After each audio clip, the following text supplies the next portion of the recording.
எல்லாருக்கும் வணக்கம். என்னோட பேர் பத்மாவதி. நான் கரண்டாக பெங்களூர்ல இருக்கிறேன். பட் நேட்டிவ் வந்து எனக்கு தமிழ்நாடு.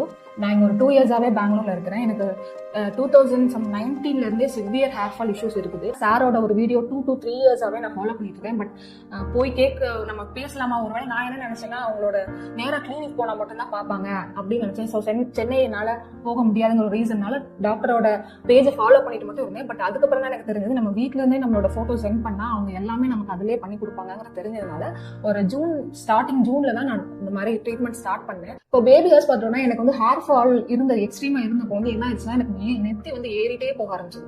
நான் வந்து போட்டோஸ் எடுக்க மாட்டேன், வெளியே எங்கேயுமே ஃப்ரெண்ட்ஸ் கூப்பிட்டா போக மாட்டேன், வீட்டுக்குள்ளேயே தான் இருப்பேன். அந்த மாதிரி ஒரு கோயிலுக்கு கூட பக்கத்துல போகணும்னா போக மாட்டேன். ஏன்னா எனக்கு இந்த லைன் நான் காலேஜ் படிக்கும்போது எப்படின்னா ஃபுல்லா இங்க கட் பண்ணி விட்டுருக்கேன். அவ்வளோ ஹேர் இருந்தது, அவ்வளோ ரெடியூஸ் ஆனதுனால எனக்கே ஒரு செல்ஃப் கான்ஃபிடென்ட்டே இல்லாம ஆயிடுச்சு. இதுதான் என்னோட ஃபர்ஸ்ட் டைம் நான் அனுப்பின ஸ்கேல்ப் போட்டோ. இதுல பாத்தீங்கன்னா உங்களுக்கே தெரியும் இந்த ஃப்ரண்ட் லைன் வந்து எவ்வளோ கேப் இருக்குதுன்னு சொல்லிட்டு. ஸோ இந்த வீடியோ நீங்களே பார்த்துருப்பீங்க. ஆல்மோஸ்ட் ஒரு 6 months முன்னாடி அவங்க ஸ்கேல்ப் போட்டோ எப்படி இருந்துச்சு, நமக்கு ட்ரீட்மெண்ட் வரதுக்கு முன்னாடி எப்படி இருந்துச்சு அவங்க போட்டோல வந்து காமிச்சிருப்பாங்க அவங்க ஸ்கேல்ப் எப்படி இருந்துச்சு. ஸோ இப்போ வந்து ஆல்மோஸ்ட் ஒரு 6 மாசம் ஆயிருக்கு. இப்போ அவங்களோட ஸ்கேல்ப் கண்டிஷன் எப்படி இருக்கிறது நான் லைவாவே ஸ்கேன் பண்ணி காட்டுறேன், வாங்க பார்க்கலாம். ஒரு ஃபாலிகல்ஸ்ல 3 முடி இருக்கா, ஓகேவா இருக்கா? பேபி ஹேர்ஸ் வந்து growth தெரியுதா உங்களுக்கு?